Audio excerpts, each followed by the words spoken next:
Hi, this is Cheryl back with you from Farmhouse Frugally, and today I am participating in What Would You Make for the month of July, and I am going to start with 3 items that I got, of course, on the good table at my dump, free to me. Starting with this gorgeous rolling pin. I think the color on this is spectacular. Unfortunately, it's got some serious staining I could not get clean.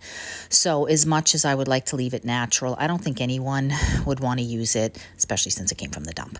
But I am going to take this and I am going to paint the whole thing with a white latex.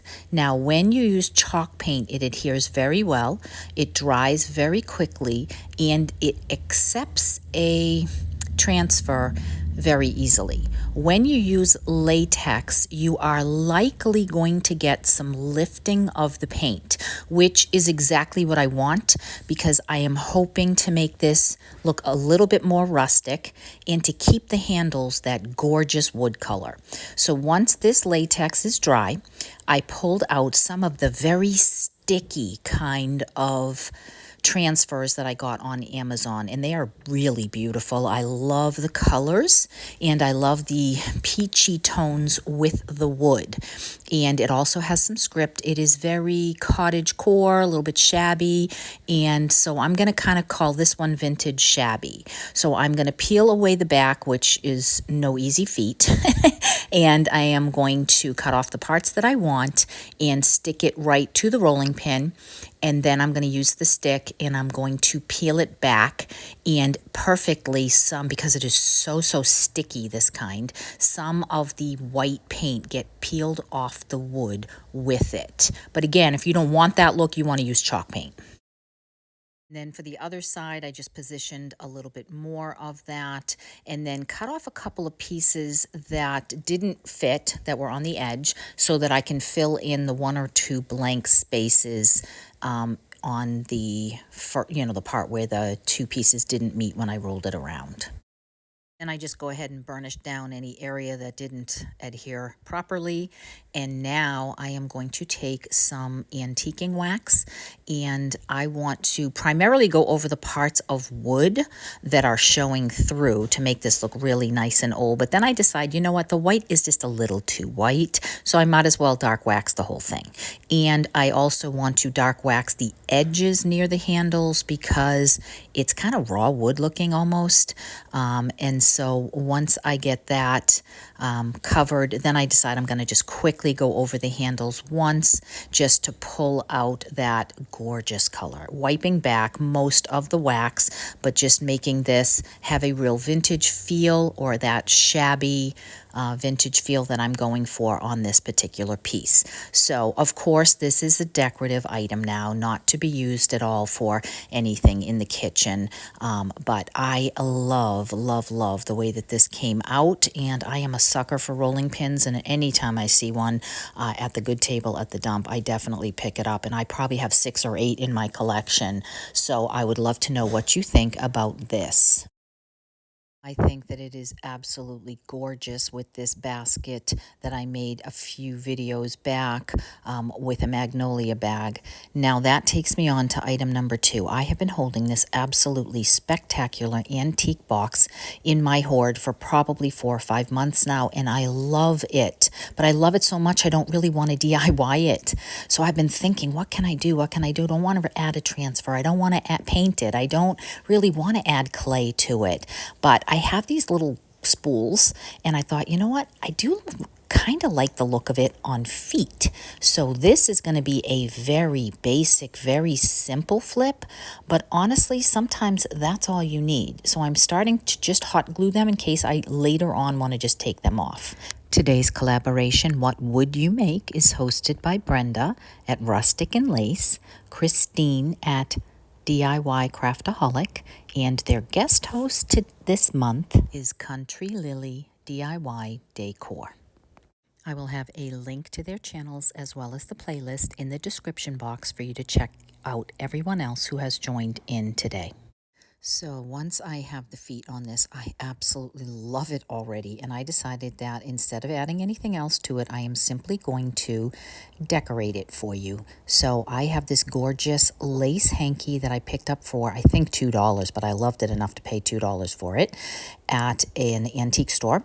And I am going to add a few items that I have in my stash that I feel like goes with this vintage shabby feel. If you're like me, you have a tendency to collect things that you like, but a lot of times they're very small and you just don't exactly know how to display them. So I think it's a lot of fun to do something like this where you just take a number of items in that color tone that you have in your room and just put all the smalls together. Whether they really make sense or not doesn't matter. It's what you love, and just put them in a way that just makes you happy. I love this little tiny book that I have, and what else am I going to do with it? You know what I mean? But when you put them all together and you display them like this in a simple little box with some little feet on it, I think it is just your thing. It just speaks to who you are and what you love. So I hope that this is something that gives you some inspiration. If you have a basket, if you have a box, if you have something hanging around your house,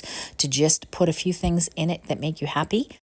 And let me know in the comments what you think about this sweet little antique box. Now, before I move on to my next item, I would like to have you hit subscribe if you have not already. I have some upcoming videos. A couple will be fall. I have a piece, a very large piece that I've been working on that is going to be coming out with hopefully one of the new IOD summer release items on it. I have had trouble finding it, but I am really hoping to have that come out soon. So make sure you hit that subscribe button and hit the bell. I also have a giveaway coming up. If you're part of that, you need to be subscribed so that you can see that notification. Now that takes me on to this beer sign that was on the good table at the dump. Personally, I hate beer, so I have no problem taking this apart. I'm going to keep that hardware in the event that I ever want to do it for another craft item in the future, and I need something rusty crusty. And I'm going to take it downstairs, and I'm just going to run over this with my sander and fill those holes. Then I'm going to take that same white latex paint that I happen to have sitting in front of me from the first item, and I'm just going to go over the bulk of the letters. I love the orangey parts. I don't mind if some of that shows through, and I like the wood. So I really just want to primarily cover the letters, and I also need a white background to work with. Now, once I dry that, then I'm going to go into my stash of decoupage items. I had printed this off from the Graphics Fairy, so it was free to me, and it is printed on rice paper with my regular ink printer, and so I just printed that off, and I am taking the wet paintbrush and running around and just kind of ripping the edges, trying to get it to the shape that I need it to be, and then I am going to go ahead and just simply decoupage that right on the white area of this board to start. So once I have that all decoupaged down and it is drying, I am taking out my little mushroom mold that I got on Temu several months ago, and I am just going to put some cornstarch in that, and then I am going to take the clay I got on Temu. I don't know the name of it. Whatever the label is that they put on it is covering the name of it, but it is actually awesome. So I would buy it again, even though I do not like to support Temu. I have found, unfortunately, that Michael's and Hobby Lobby, the only two craft stores near me, also get everything from China, so it stinks, but that's the way it is, even Walmart. So if I could find another provider, I would prefer to do that, but it seems to me everything is coming from China. So I am going to go ahead and make 4 little mushrooms. There's 3 of them in this mold, so I just press it in, and then, peel those back, get those to pop out, put a 4th one in there, and then I am going to lay them with some school glue right over the area on that decoupage paper that I think they look good, and I'm kind of going to lay them on top of each other, which means they crack a little bit, but that's fine. I'm going to just press them down, and I'm going to use the school glue, and I'm going to press them in where I want them, and just to give this a little bit of a 3D feel on this little decoupage paper. While those are still wet, I am going to take out a little paintbrush and my antiquing wax, and I am just going to kind of quickly go over just the mushrooms, the clay part of that, and then I am going to press them down a little bit. That they are kind of lifting a tad as I go, but make sure that they're glued down well. And I'm going to dark wax over that, and then I'm going to wipe that dark wax, kind of blotting it away so I don't wipe the whole mushroom off the page. I'm going to blot back that wax and just kind of bring back some of the details on the mold just to give this little 3D effect. And then I'm going to go ahead and I'm going to go around primarily the outside edges of the board and the outside edges of the decoupage paper to clean that up, make that all blend together, make that look a little bit more vintage. And that is pretty much all I'm going to do to this. It already has a hanging system on the back from the beer thing, and so that is good to go. But I am actually just going to prop it up here. And I happen to have a couple of fall item things I pulled out for my next video, so I just popped that right there to go with those colors, and I think that those are very beautiful. So I hope that gives you some inspiration for some mixed media. I would love to know what you think, to hit like if you liked this, and to comment. That helps my channel. I thank you so much for stopping by, and I will see you in the next one. Take care.